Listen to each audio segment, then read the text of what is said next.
What does your Sunday morning typically look like?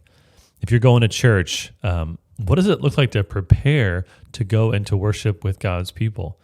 I know for me and my family, I prepare for Sunday service because I'm usually preaching, and my wife is left to take care of the kids and do everything else.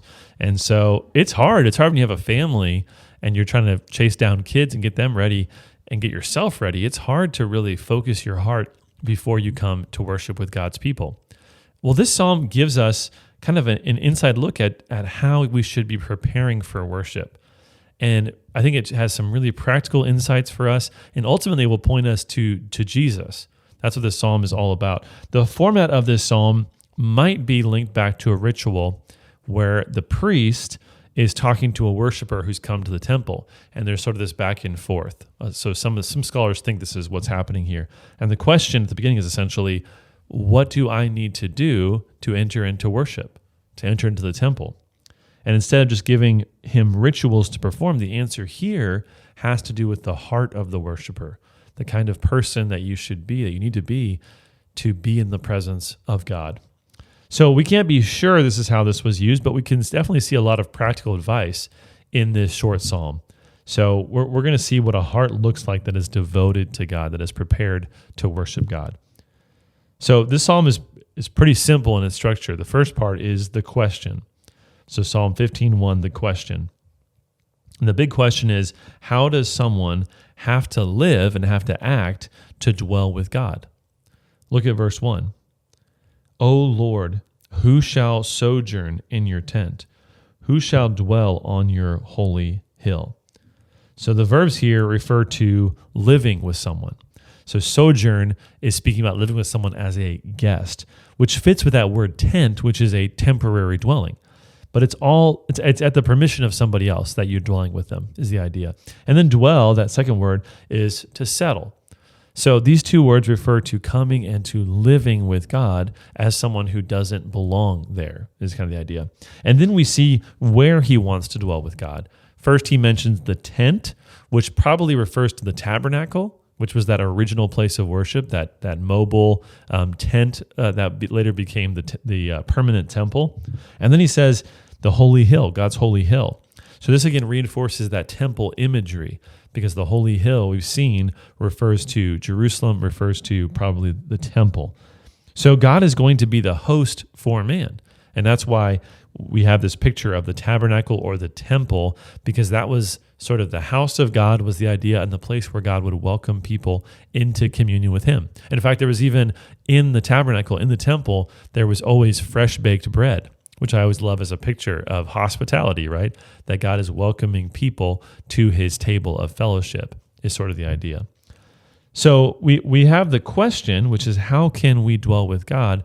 And we're left hanging. And we see, in the Old Testament, we see even in the structure of the tabernacle and the temple, we see that there's a tension here, that it's hard to approach God, that it's difficult.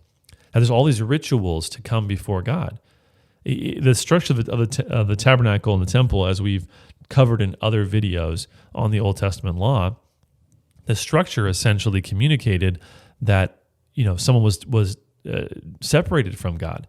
So the first place you'd come into would be the outer court, and you'd be standing on the dirt, and it would be this picture of the earthly realm. There'd be a big basin of water. There'd be a altar of sacrifice. And in order for someone to go into the temple, for the priest to go in the temple, they would have to sacrifice and cleanse themselves to approach the temple of God. And in the temple, it was a picture of the heavens. So there was the colors of the heavens, there was the lights, there was the bread, which was the manna that fell from the skies. All these pictures were kind of someone ascending to God. And then the final room was the Holy of Holies, the most holy place, where the high priest could only enter one time of year. And that was a picture of the heaven of heavens, right, of God's throne itself. And so this entire structure reminded people that there's a way you have to approach God. He deserves to be approached carefully by us as worshipers. So we have the question first, and then the rest of the psalm gives us the answer. Verses 2-5 give us the answer. Or we're going to say verse 6 as well, but verse 2. So what kind of person can dwell with God? What kind of person can dwell with God? Well, there's 10 or 11 statements about this person's character. I'm sorry, I was looking at the wrong psalm, so I got confused there. There are only 5 verses in this psalm. So what kind of person can dwell with God? There's 10 or 11 statements about the character of this person. 10 or 11 depending on how you understand verse 5. Because verse 5, you could take that first part as being kind of one characteristic with 2 parts. Doesn't matter that much. But so really how the structure is, there's 3 positive statements, 3 negative statements, 2 more positive statements, and 2 more negative statements. And together they equal 10 statements about what this person should be. So first we see this person has to be a person of strong character. Verse 2, he who walks blamelessly and does what is right and speaks truth in his heart. So blameless refers to wholeness or soundness of character. So this is someone who walks consistently with God, who does the right thing all the time, consistently, day in and day out. He does what is right. So this is very simple and comprehensive. This is someone who walks in integrity and in righteousness. It's the same kind of language that was used in Genesis 6:9 of Noah, where it says, Noah was a righteous man, blameless in his generation. Noah walked with God. So he's a righteous and he is blameless. He is whole. He is sound in his character. So this is the kind of person that can approach the throne of God. So they're blameless. They do what is right. Those are the first 2 statements. And then it says they speak the truth in their heart. Speaks the truth in his heart. So this is the opposite of Psalm 14:1, where the fool says in his heart, there is no God. The righteous person, this person who can approach God and dwell with God, is somebody who speaks the truth in their heart. They love the truth. They believe the truth. They operate on the basis of the truth, and therefore they only ever speak the truth. And that leads into the second aspect of this person. So first we see it has to be a person of strong character, and second, it has to be a person of sound speech. So the way this person speaks also matters. Look at verse 3. Who does not slander with his tongue, who does no evil to his neighbor, nor takes up a reproach against his friend. So we started with 3 positive statements in verse 2, and now we have 3 negative statements here. What he does not do. And what he does not do is he does not compromise in terms of speech. So first, he does not slander. That slandering is the idea of gossiping. Literally, that word for slander is the word for spying something or spying something out. It's the same word. I was surprised at this, but it's the same word used over and over in Genesis 42 when Joseph is accusing his brothers of being spies. This is the word he uses. It's the same word used when Joshua sends the spies into Canaan. So it really literally means spying. And it has the idea in terms of day-to-day language, it has the idea of trying to find out certain things about people, trying to spy certain things out in order to spread them in a way that's harmful. That's what gossip is. Right? It's finding out things that are none of your business so that you can share them in a destructive way. And we've seen in the previous Psalms just how destructive speech can be, just how harmful speech can be. In James 3, we see that speech is so important that it actually, if you can be perfect in your speech, you're in a sense a perfect person. James 3:2 says, for we all stumble in many ways, and if anyone does not stumble in what he says, he is a perfect man, able also to bridle his whole body. So James is not saying here that if you use good speech, that no other sin matters. That's not what he's saying. He's saying if somebody could control their tongue, that's a person who's fully in control of everything. Because the tongue, in other words, is the hardest thing to control. That's the idea. So he's not somebody who slanders. He's not someone who does evil to his neighbor, nor, it says, does he take up a reproach against his friend. That idea of taking up a reproach is casting a slur. Derek Kidner says it's casting a slur or it's picking up something discreditable about somebody else. So the way this person speaks is always sound. They don't use their words to destroy or to harm or to spread lies. Look at verse 4. It says, in whose eyes a vile person is despised, but who honors those who fear the Lord, and swears to his own hurt and does not change. So not only are they, just somebody who has strong character and sound speech, but also they have secure loyalty. They have the right kind of loyalty towards people in their lives.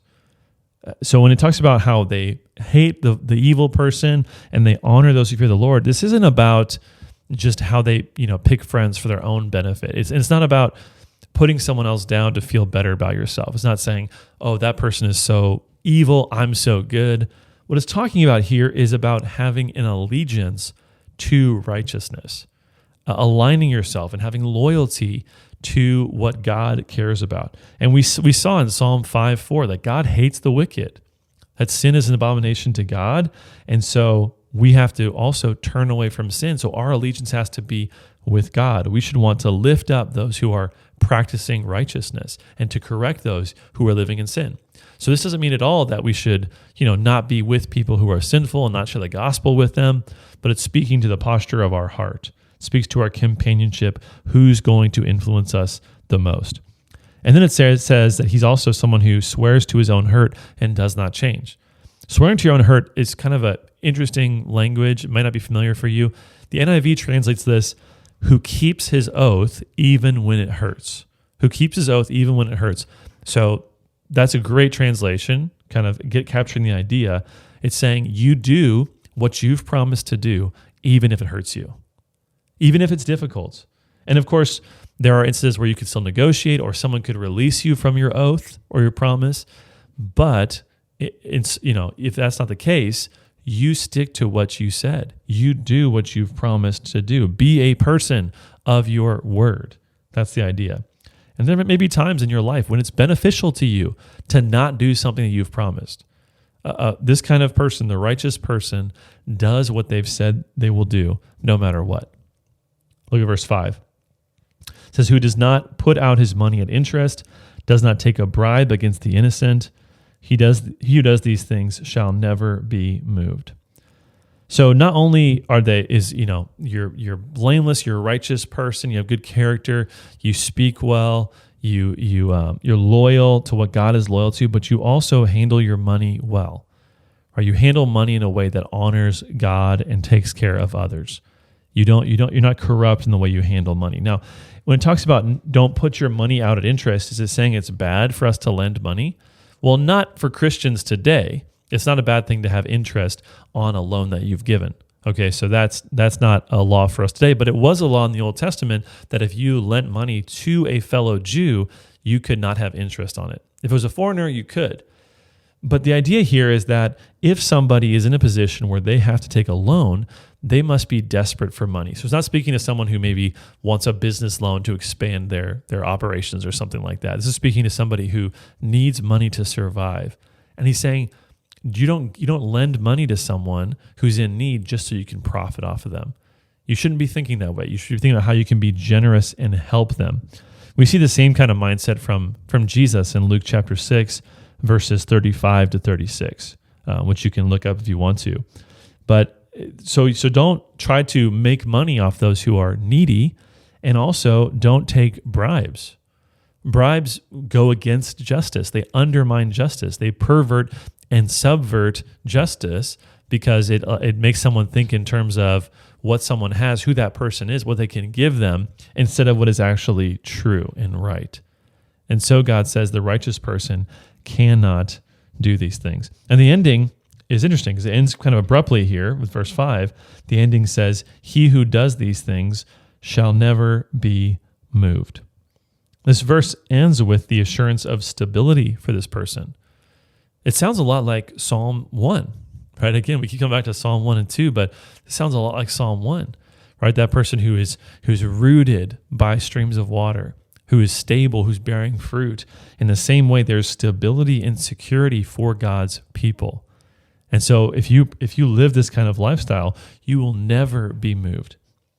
Psalm 46, 1 and 2 says, God is our refuge and strength, a very present help in trouble. Therefore, we will not fear, though the earth gives way, though the mountains be moved into the heart of the sea, though its waters roar and foam, though the mountains tremble at its swelling. Selah. So we don't have to fear because we're not going to be moved, right? Everything else could be moved. The mountains could fall away, but not us. We're secure. And so if you live this kind of way, you have security. So there's quite a few implications of this psalm. One is that's so important is we don't get to worship God on our own terms. We don't get to come to God in the way that we think we should be able to come to God. And that's so important because often I think in the way worship is done in our modern day, it's so much about our preferences. What kind of music do we want to hear? What kind of sermon do we want to hear? And we often don't think about the person that we're actually serving when we come to worship, which is not ourselves, it's God, right? We're singing praise to Him. We're learning about Him so we can honor Him, so we can serve Him with our hands in better ways. So worship is all about Him, so He gets to define how He's worshipped. And this means that our holiness matters, that your growth in Christ-likeness and following after Him, it matters. And of course, this psalm says a very brief amount on this topic, but I think that the idea is the same as what Martin Luther said, where he said, faith alone saves, but the faith that saves is never alone. So we may be saved by faith, and we're going to get there in terms of Jesus, right? But it's important to remember that if we're saved by faith, we're going to be a different kind of person. We have to pursue Christ-likeness. This psalm reminds us that God loves the truth and He hates falsehood, that we should live in the truth and we should speak in a way to build people up and not to gossip and slander and tear people down. Now, the biggest takeaway for me when I read this passage is to think, if this is true, I don't deserve to approach God. I haven't done all these things perfectly, right? And I think that's putting it lightly, and probably the same for you. You'd say, if you look at this list of commands, I'm not this kind of person all the time. Maybe on my best day, I could be like this, but not all the time. So, and that's a right response to reading a passage like this, is to think, this is beyond my ability to do. So what do we do with that? Well, I think as much as this tells us about our own way of living and how to approach God, also the person that can dwell with God has already been referenced in the book of Psalms. If you go back again, you won't be surprised, but Psalm chapter 2, we've already seen who it is that can dwell with God.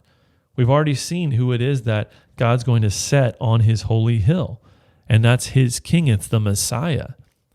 So the one we're looking for who can approach and who can dwell with God is the Messiah, the king. And in fact, this psalm introduces a whole section of psalms from 15 to 24, which are just fantastic psalms we're going to dig into a lot more in coming weeks. But the last psalm in that series is Psalm 24. And Psalm 24 kind of asks the same question. In Psalm 24:3, it says, who shall ascend the hill of the Lord? And who shall stand in His holy place? And the answer that's given is essentially the one who is pure, the one who is holy. And then it says in verse 8, who is this King of glory? The Lord strong and mighty. So who's the one who can approach? Well, it's going to be God Himself. So we only have, again, a hint here, but the true one who can fulfill all of this is not you or me, it's Jesus Christ. And so I think we have to read this psalm in light of Psalm 65, where it says this. It says, Psalm 65:3, it says, when iniquities prevail against me, you atone for our transgressions. Blessed is the one you choose and bring near to dwell in your courts. We shall be satisfied with the goodness of your house, the holiness of your temple. So this psalm reminds us, it's using the same idea of dwelling with God, but it reminds us that the one who can dwell with God is the one who's forgiven by God, whose sins are atoned for, and that happens through Jesus Christ and His sacrifice, and it's through the one who is chosen by God. The only reason that we can know or love God or be with Him in eternity is because God has chosen us in His infinite kindness and mercy and grace. He's chosen us to be with Him. So this psalm, it gives us some great instructions, but it also, most importantly, points us to Jesus Christ and His salvation. Thanks so much for watching this video. We're uploading great biblical content every single week, so make sure you subscribe, like this video, and leave a comment down below. We'd love to discuss with you. If you want to support us financially, there's a link in the description of this video. Thanks so much.